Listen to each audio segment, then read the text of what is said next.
Bapak, Ibu, Saudara-saudari yang terkasih dalam Tuhan Yesus Kristus, Shalom. Kembali bersama dengan saya, Pendeta Wanti, akan membawakan kita dalam renungan harian Resort GKI Pulang Pisau. Hari ini Kamis, tanggal 28 Agustus tahun 2025. Sebelum kita merenungkan firman Tuhan, mari kita berdoa. Tuhan, kami bersyukur atas kesehatan, kekuatan, waktu yang Tuhan berikan. Saat ini kami akan membaca dan merenungkan firman-Mu. Diberkatilah kami semua Tuhan, sehingga firman-Mu boleh menuntun kehidupan kami dalam ketaatan dan kesetiaan kepada Tuhan. Di dalam nama Tuhan Yesus Kristus kami berdoa. Amin. Yeremia pasal 11 ayat 1-17 dengan judul Perjanjian Allah diingkari. Tema bagi kita, jangan abaikan peringatan Tuhan. Bapak, Ibu, Saudara-saudari, saya kira kita masih maklum dengan diri kita atau orang-orang yang berbuat salah karena ia tidak mengetahuinya. Orang tersesat karena memang tidak mengetahui jalannya. Sesuatu yang tidak tahu dan kemudian mengakibatkan hal-hal yang buruk. Akibat ketidaktahuannya itu, kita bisa menerima dan memaklumi akan hal itu. Tapi coba kita pikirkan, skenarionya begini. Mereka jelas-jelas diberitahu, mereka jelas-jelas diingatkan, tetapi mereka tidak mau mendengar. Bagaimana respon Anda? Ketika mereka akhirnya harus menanggung akibat dari kesalahan yang mereka lakukan, sudah diperingatkan bahwa ini adalah hal yang tidak baik, hal yang tidak benar, kalau dilanggar ada konsekuensi yang harus mereka bayar. Mereka nekat untuk melakukannya dan menempuh jalan dan keputusannya sendiri. Saya rasa kita akan berkata, wajar jika tidak diberitahu, tetapi tidak wajar ketika sudah diberitahu. Kenyataan yang sama persis dengan bangsa Israel. Mereka mendapat hukuman Tuhan. Kenapa mereka dihukum? Karena mereka sesat jalan. Bukan karena Tuhan tidak memberitahu, bukan karena Tuhan tidak memperingatkan mereka terlebih dahulu. Ayat yang ke-7 berkata, sebab aku sungguh-sungguh memperingatkan nenek moyangmu pada waktu aku menuntun mereka keluar dari tanah Mesir. Sampai kepada waktu ini, aku memperingatkan mereka terus-menerus, dengarkanlah suaraku.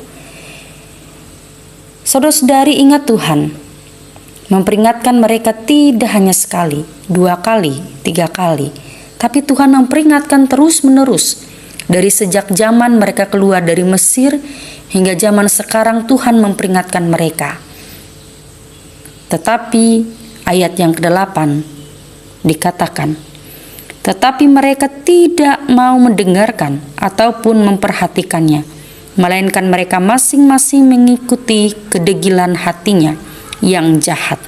Maka aku telah mendatangkan ke atas mereka segala perkataan perjanjian ini yang telah kuperintahkan dipegang, tetapi mereka tidak memegangnya. Jelas-jelas Tuhan memperingatkan, tapi mereka menolak peringatan Tuhan. Jelas-jelas Tuhan katakan, dengarkan suaraku, tetapi mereka tidak mau mendengarkan suara Tuhan.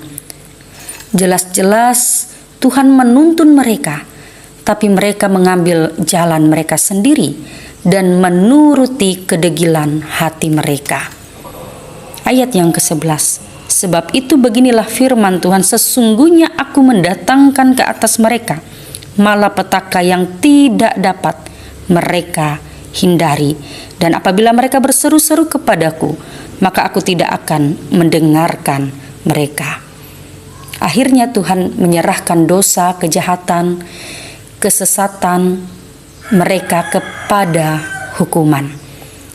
Bahkan jika mereka pun berseru-seru kepada ilah-ilah asing yang mereka sembah, berseru-seru kepada berhala-hala yang mereka andalkan, jelas berhala-hala itu tidak akan sanggup menolong mereka. Bapak Ibu Saudara-saudari, hal ini menjadi peringatan bagi kita semua. Tuhan mengasihi kita. Karena itu setiap saat Tuhan memperingatkan kita, Tuhan berbicara kepada kita. Entah lewat firman yang kita baca setiap hari, entah lewat hamba Tuhan, entah lewat situasi keadaan di sekeliling kita. Bahkan Roh Kudus juga sering kali berbicara kepada kita. Itu peringatan Tuhan, itu suara Tuhan. Maka ketika Tuhan berbicara kepada saya dan saudara, maka firman-Nya berkata, jangan pernah keraskan hatimu. Belajarlah kita lembut, belajarlah kita untuk menerima firman itu. Belajarlah hidup dalam petunjuk Tuhan. Karena jika kita terus-menerus mengeraskan hati kita, maka ada waktunya, saudara-saudari, Tuhan bisa berhenti berbicara dan mengizinkan hukuman itu datang sebagai bagian disiplinnya Tuhan terjadi dalam hidup kita. Kalau sudah begini, Bapak Ibu Saudara-saudari, menyesal pun tidak ada gunanya. Kita harus bayar harga yang sangat mahal akibat kedegilan, keganasan hati kita. Melewati firman Tuhan, saya berdoa semoga saya dan saudara tidak perlu mengalami hal itu. Mari jadilah pribadi yang mudah dituntun oleh Tuhan. Mari menjadi pribadi yang mudah untuk dibentuk oleh Tuhan.